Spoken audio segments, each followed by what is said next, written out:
మన అతిక్రమమును బట్టి అతడు గాయపరచబడిను, మన దోషమును బట్టి ఆయన నలగొట్టబడి ఉన్నాడు. మన సమాధానార్థమైన శిక్ష ఆయన మీద పడిను, అతడు పొందిన దెబ్బల చేత మనకి స్వస్థత కలుగుతున్నది.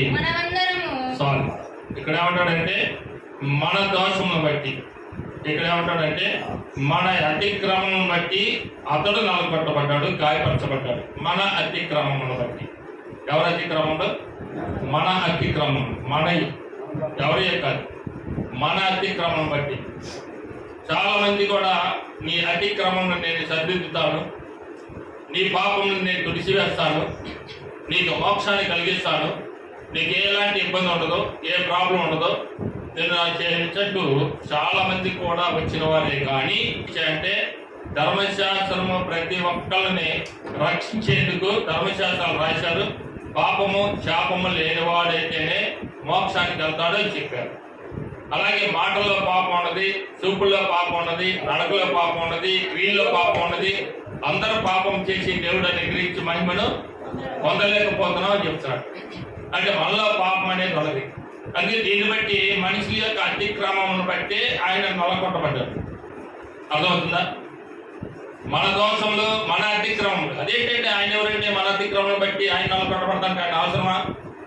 ఆయన ఎక్కడో ఇజ్రాయెల్ దేశస్తులు కదా, ఎక్కడో ఇజ్రాయెల్ దేశంలో ఉన్న వ్యక్తికి ప్రపంచంలో ఉన్న జనంతో ఆయనకే పని అని మనం అనుకోవచ్చు. ఆయన ప్రతి జనాంగాన్ని చేసిన వాడు యేసుక్రీస్తు వారు. స్తోత్రం చేద్దాం. హల్లెలూయా. ప్రతి ప్రజలను చేసిన వాడు యేసుక్రీస్తు వారు. మన శుక్రవారం మనం చెప్పుకున్నాం ఏంటంటే ఒక్క జనం నుంచి మనందరము వచ్చాము అని.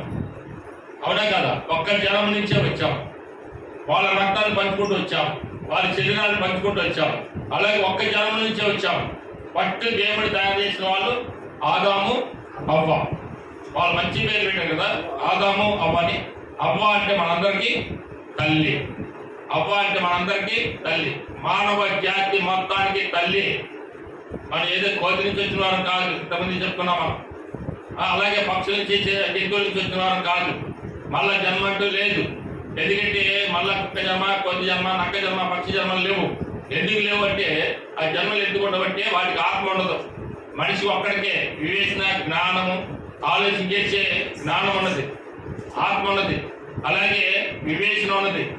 నువ్వు ఏ పనైనా చేయగలుగుతావు, ఆలోచించగలుగుతావు. లేదా పాపమా, లేకపోతే ఇది పుణ్యమా, ఇది మంచిదా, ఇది చెడ్డదా అని నువ్వు ఆలోచించగలుగుతావు. పక్షులు కానీ, జంతువులు కానీ, కోతులు కానీ ఇంకేదైనా సరే అలా ఆలోచించలేము. వాటి పడిన ఒక ప్రాణము, శరీరమే ఉంటుంది. అందుకని వాటిని బట్టి కాదు.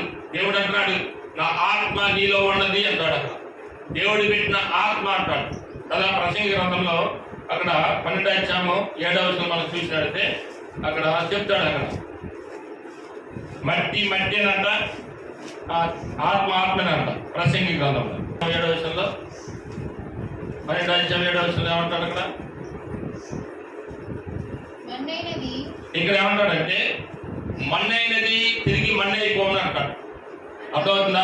శరీరం ఏంటంట? ఇది మన్నుతో చేయబడిన శరీరం. అవునా కదా? మన్నుతో చేయబడిందా లేకపోతే బంగారంతో చేయబడిందా శరీరం? చెప్పండి. వెండితో చేయబడిందా, బంగారంతో చేయబడిందా? అలాగే ఈ శరీరం అంట ఒక లబ్బర్ లాంటిది. చక్కగా మట్టితో చేశాడు, ఊపిరి ఊదాడు. మన్నైనది ఎనగటి వల్లే మళ్ళా తిరిగి మన్నైపోవును అంటున్నాడు.